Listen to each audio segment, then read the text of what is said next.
বিসমিল্লাহির রহমানির রহিম। আসসালামু আলাইকুম ওয়া রাহমাতুল্লাহি ওয়া বারাকাতুহু। আশা করি আল্লাহ তাআলার অশেষ রহমতে আপনারা সবাই ভালো আছেন। আমিও ভালো আছি আলহামদুলিল্লাহ। হযরত ফাতিমা রাদিয়াল্লাহু তাআলা আনহা ছিলেন নবী করিম সাল্লাল্লাহু আলাইহি ওয়াসাল্লামের কন্যা এবং ইসলামের ইতিহাসে অন্যতম মহৎ নারী।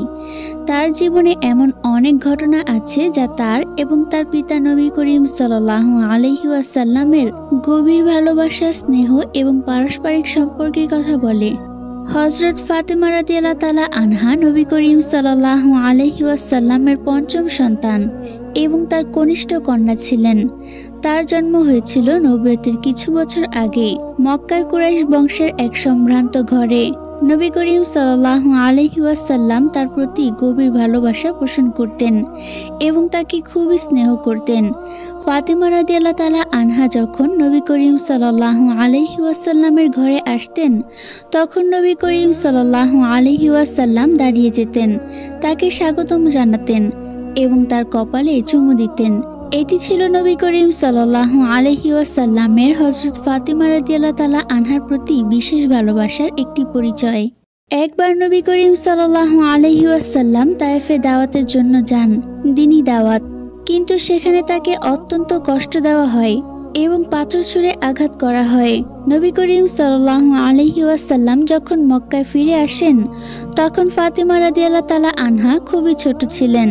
তিনি তার পিতার ক্ষতস্থান পরিষ্কার করে দেন এবং তাকে সান্ত্বনা দেন। তিনি সব সময় তার পিতার সুখ দুঃখের অংশীদার ছিলেন। হযরত ফাতিমা রাদিয়াল্লাহু তাআলা আনহার বিবাহ হযরত আলী রাদিয়াল্লাহু তাআলা আনহুর সঙ্গে সম্পন্ন হয়েছিল। নবী করিম সাল্লাল্লাহু আলাইহি ওয়াসাল্লাম নিজে তাদের বিয়ের আয়োজন করেছিলেন এবং খুব খুশিও হয়েছিলেন। নবী করিম সাল্লাল্লাহু আলাইহি ওয়াসাল্লাম তাদের বিয়েতে দোয়া করেন এবং আল্লাহর কাছে তাদের সুখী জীবন ও উত্তম উত্তরাধিকারীর জন্য প্রার্থনা করেন। এই বিয়ে ইসলামী ইতিহাসে বিশেষ গুরুত্ব বহন করে, কারণ হযরত ফাতিমা রাদিয়াল্লাহু তাআলা আনহা এবং হযরত আলী রাদিয়াল্লাহু তাআলা আনহু থেকে হযরত হাসান রাদিয়াল্লাহু তাআলা আনহু এবং হুসাইন রাদিয়াল্লাহু তাআলা আনহু জন্মগ্রহণ করেন, যারা ইসলামের ভবিষ্যতে গুরুত্বপূর্ণ ভূমিকা পালন করেন। হযরত ফাতিমা রাদিয়াল্লাহু তাআলা আনহা নবী করিম সাল্লাল্লাহু আলাইহি ওয়াসাল্লামের জীবনের শেষের দিকে অনেক কষ্ট সহ্য করেছেন।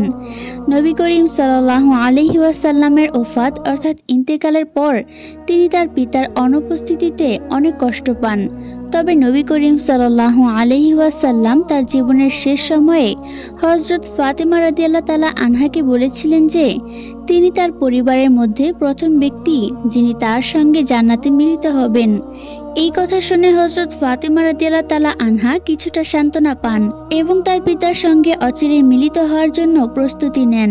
এটি তাদের দুজনের মধ্যে গভীর সম্পর্ক এবং নবী করিম সাল্লাল্লাহু আলাইহি ওয়াসাল্লামের প্রতি হযরত ফাতিমা রাদিয়াল্লাহু তাআলা আনহা এর গভীর ভালোবাসার পরিচয় বহন করে।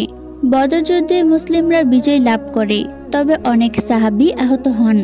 নবী করিম সাল্লাল্লাহু আলাইহি ওয়াসাল্লাম নিজেও যুদ্ধক্ষেত্রে কষ্ট পান।